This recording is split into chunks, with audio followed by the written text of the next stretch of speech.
Buenas noches, bienvenidos. ¿Cómo les Hola. va? Bueno, hay mucho para dialogar, mucho para preguntarles. Vamos a darle la bienvenida en primer lugar a quien tengo aquí al lado mío, Jorge Polanco, comandante y consultor aeronáutico. Gracias por venir. Y Hugo Perosa, secretario de la Asociación de Personal Aeronáutico de APA. ¿Cómo le va? ¿Qué tal? Bien, voy a empezar por Perosa, porque me parece que todo lo que venimos contando amerita que comencemos por usted. Digo, ahí le pregunto lo mismo que a Cantón. Esta diferencia entre lo que señalan los sindicatos, los gremios a la hora de la decisión que tomaron el día de hoy, estas asambleas que terminaron verdaderamente convertidas en una medida de fuerza, y lo que plantea el gobierno. ¿De dónde está el punto medio? ¿Qué es lo real en todo esto?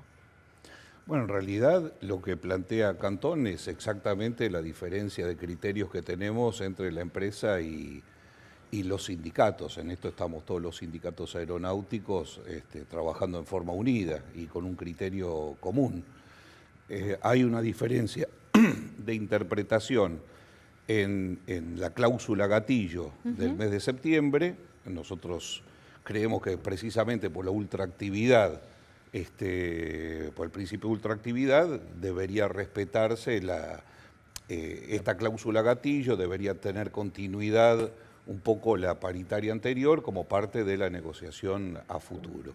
El planteo empresario dilata de alguna manera toda esta solución, mientras tanto el personal sigue cobrando un 6,5% de menos.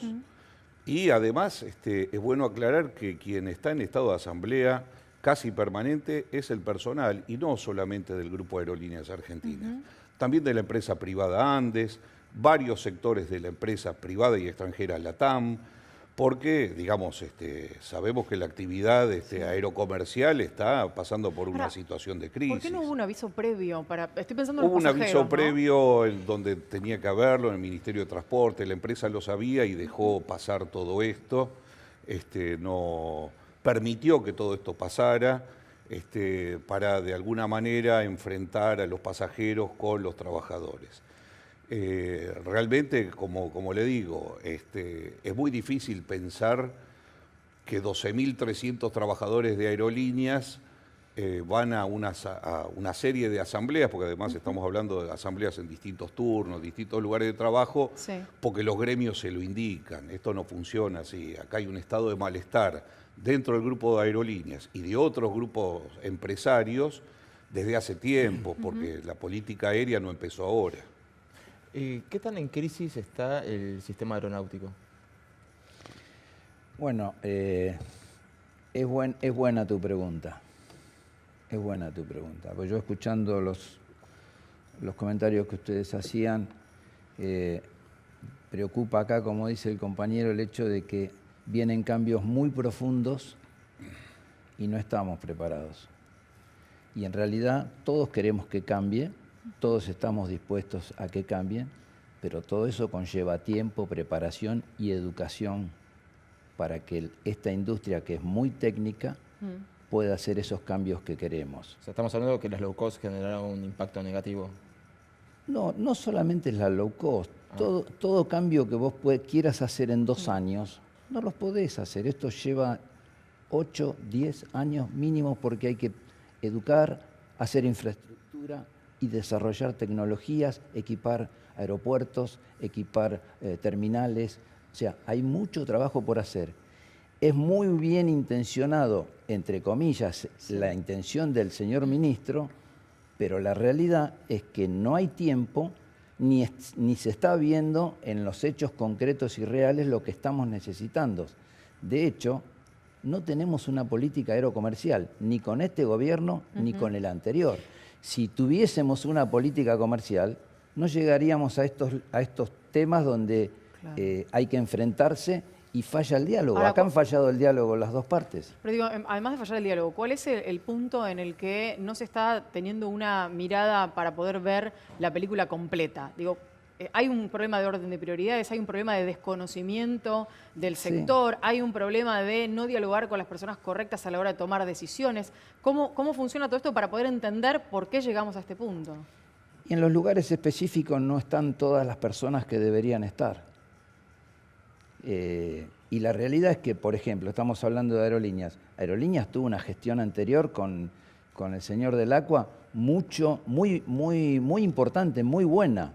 y en poco tiempo encasilló la operación, la llevó, la redujo a un déficit de 90 millones y ahora de pronto la variable que no maneja el gobierno, que es el combustible y la devaluación, da por el aire con todo.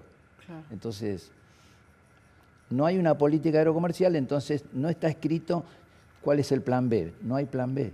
Ahora, ¿por qué Aerolíneas es eternamente deficitaria?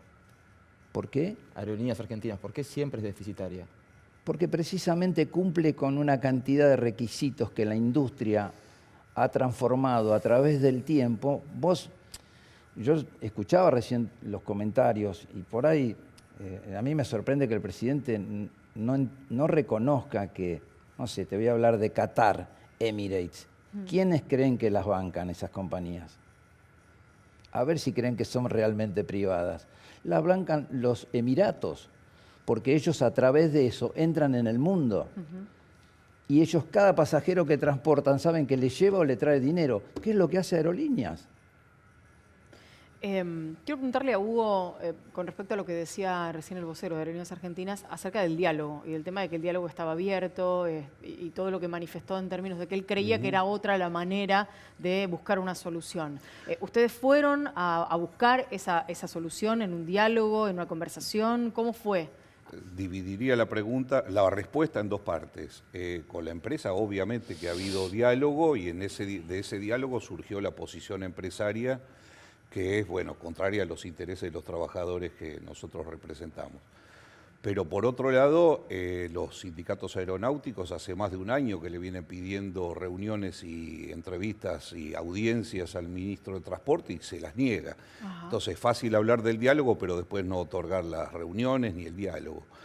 Además es un ministro de Transporte que hace poco en una reunión, la más importante que hay en América Latina de transporte aéreo, ha dicho que envidia al ministro de Transporte peruano porque en Perú no hay aerolíneas de bandera.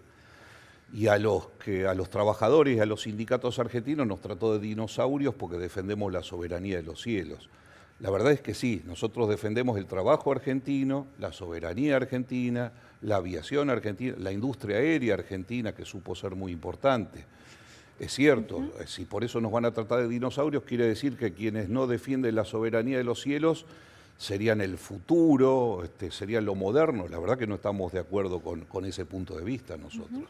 Eso para nosotros no es ser ni moderno ni futurista. Ahora, públicamente... Porque hay países, perdón que interrumpa, que ya no tienen aviación por estos criterios. Paraguay no la tiene, Uruguay no la tiene, todo Centroamérica no la tiene, Perú no tiene aviación propia. Es decir, está a merced del negocio de algunos privados, generalmente extranjeros. Nosotros somos fuertes defensores. En el 2000, 2001, hemos defendido a capa y espada no solamente Aerolíneas Argentinas, el trabajo argentino, porque se cayó LAPA, DINAR, empresas privadas, low cost, porque Líneas Aéreas Privadas Argentinas era el nombre del APA, que así terminó. Es decir, no es que uno se cierra en defender solamente la empresa estatal, sino la empresa argentina, el trabajo argentino. Llama la atención esto que usted mencionaba, porque digo, esa reunión que fue en el exterior, en la reunión en Panamá, exactamente, por eso digo, tiene a un ministro con ese discurso, y cuando uno viene a la Argentina, escucha al presidente ante las consultas decir que no, que nunca se habló, el vocero de Aerolíneas Argentinas decir lo propio, y varios otros funcionarios decir lo propio. ¿Ustedes creen que la intención es la de privatización? No podemos afirmarlo. Lo que sí vemos día a día, porque nos lo cuenta el propio personal y lo vemos porque estamos en la actividad. Nosotros hemos trabajado toda la vida en aviación, no somos advenedizos. Vemos que se cierran rutas, se despide personal, se venden activos, se promete que se va a reemplazar una flota de aviones propios que son propiedad de Austral y del grupo Aerolíneas, por una promesa de leasing de aviones que van llegando con cuentagotas. Es decir, nosotros nos basamos en los hechos. Y respecto a para hablar de las declaraciones del señor Cantón de hoy, que adjudicó a los trabajadores del check-in de Aerolíneas un sueldo de 50.000 pesos, queremos decir que esto es falso. Los trabajadores de Aerolíneas del sector de check-in cobran un promedio de 24.000 pesos, no 50.000. No podemos opinar por los pilotos. Hoy escuché unas declaraciones del secretario general de los pilotos, muy inferior a los sueldos Que se aduce, publicaron, sí, o que dicen por lo que- menos las autoridades. Claro. Muy inferior, verdaderamente. Sí, la verdad que la diferencia es enorme. Uno no sabe a quién Es creerle, enorme, ¿no? sí, sí. Sería bueno ir y preguntarle y pedirle a los empleados que muestren su recibo de sueldo, no salir a acusarlos alegremente, porque la gente termina creyendo que cobran 50.000 pesos, y la verdad que el empleado de check-in que más gana cobra 36.000 pesos y tiene Sí, igual 16 eso fue años de antigüedad. Fue algo que se repitió mucho a lo largo del día, de que eran sueldos altos para Argentina, cuando en realidad eso se tendría que medir por el sector de trabajo. O sea, cuánto cobra un empleado de check-in en el resto de las aerolíneas también. Está o bien, sea, pero un alto funcionario de aerolíneas tampoco puede mentir sobre las cifras, porque pierde toda credibilidad.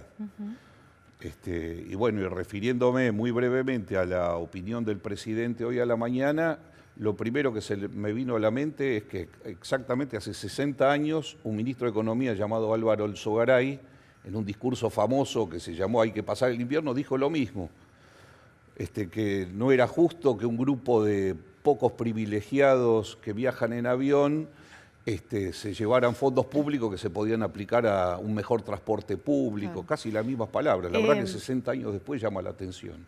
Polanco, quiero preguntarle por parte de lo que usted decía en cuanto a lo que había sido la administración de Aerolíneas Argentinas con anterioridad y esta posibilidad de bajar ese déficit de la aerolínea y las variables externas a cualquier gobierno, a cualquier administración que no se pueden manejar. Digo, ¿cuál es el camino que se podría emprender para evitar que haya este tipo de conflictos y que la aerolínea siga siendo aerolínea de bandera?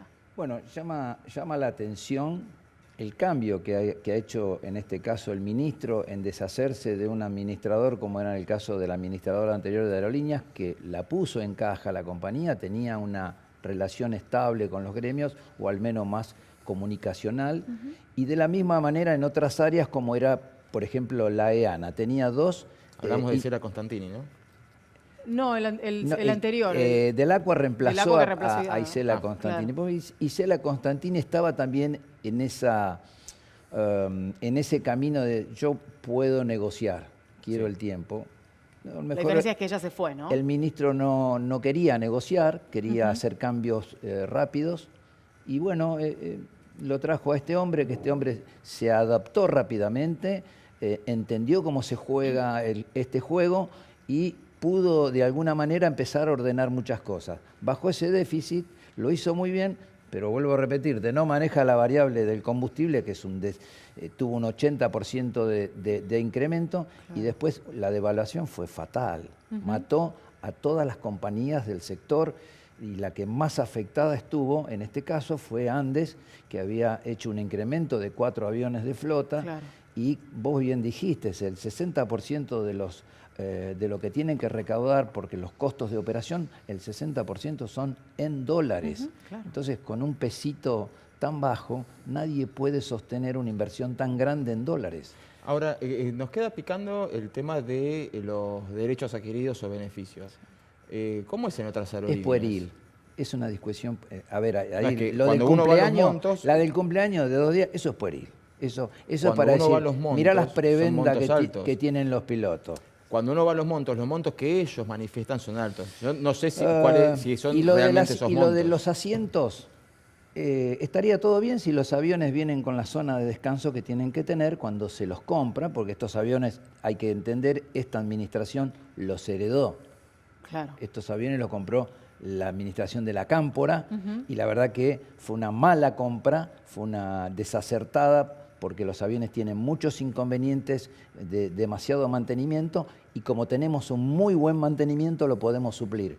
Pero, por ejemplo, no vinieron con la respectiva zona de descanso que tiene que tener un avión. No se olviden que nosotros no estamos en Estados Unidos, que en 5 horas cruzamos el océano. Yo me paso 12 horas arriba de un avión para cruzar de acá a Europa. Es mucho el tiempo y se necesita una verdadera zona de descanso. Entonces, negarle un asiento a un tripulante me parece algo verdaderamente extremo, porque no es que se están llevando un lugar, son 2 asientos para que puedan Por descansar. eso yo se lo pregunto desde la ignorancia. Sí, Y porque... las postas de 3 días en Roma también es... Bueno, eso es interesante. Lo pueden aclarar mucho mejor Sí. los pilotos, pero los médicos que entienden del tema saben que el jet lag, cuando uno viaja hacia el este, es muy diferente a cuando viaja hacia el oeste. Por eso hace falta descansos mucho mayores cuando uno viaja de Argentina hacia Europa, que viaja hacia el este, que cuando regresa. Entonces es normal que los vuelos que salen de aquí y van a Europa, los tripulantes tengan mayor descanso que en el tramo inverso. De hecho, las compañías europeas hacen lo mismo, tienen menos descanso acá que en su país cuando regresan. Pero tienen la misma cantidad, digamos, es el mismo Es la tiempo. misma Es el regulación. mismo tiempo. Es el mismo Es la tiempo. misma Por regulación. eso acá hay argumentos falaces. Es un ritmo circadiano que se altera para sí, el ser eso humano. se entiende perfectamente Y la bien. media es que vos necesitas por cada hora que te desplazás un día para adaptarte prácticamente. Vos salís de acá y llegás 6 horas adelantados a Madrid o a Barcelona. Claro. Y eso te implica, esa noche vos no dormís normal.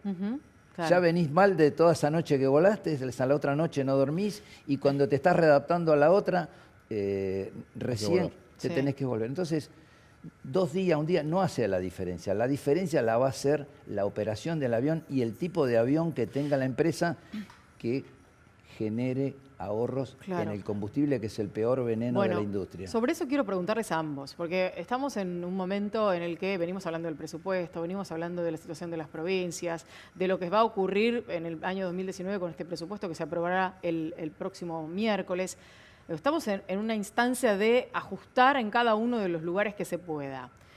¿Hay una predisposición para ver si hay algunos sectores donde se pueda lograr un ahorro, una compensación, una manera de encontrar que la aerolínea funcione más equilibradamente y esto implique poner un poco el hombro todos? A mí me gustaría hacer una muy breve referencia al ataque permanente que se hace a los subsidios que recibe Aerolíneas. Sería bueno que el gobierno explique por qué subsidia la construcción del aeropuerto del Palomar, que le correspondía a una empresa privada que había prometido hacerlo, o a los gobiernos de la provincia de Córdoba o de Tucumán, que subsidia la operación de compañías que no son Extranjeras. precisamente Aerolíneas Argentinas, ni el grupo LATAM, que funciona como una empresa argentina, lo mismo el municipio de Bariloche.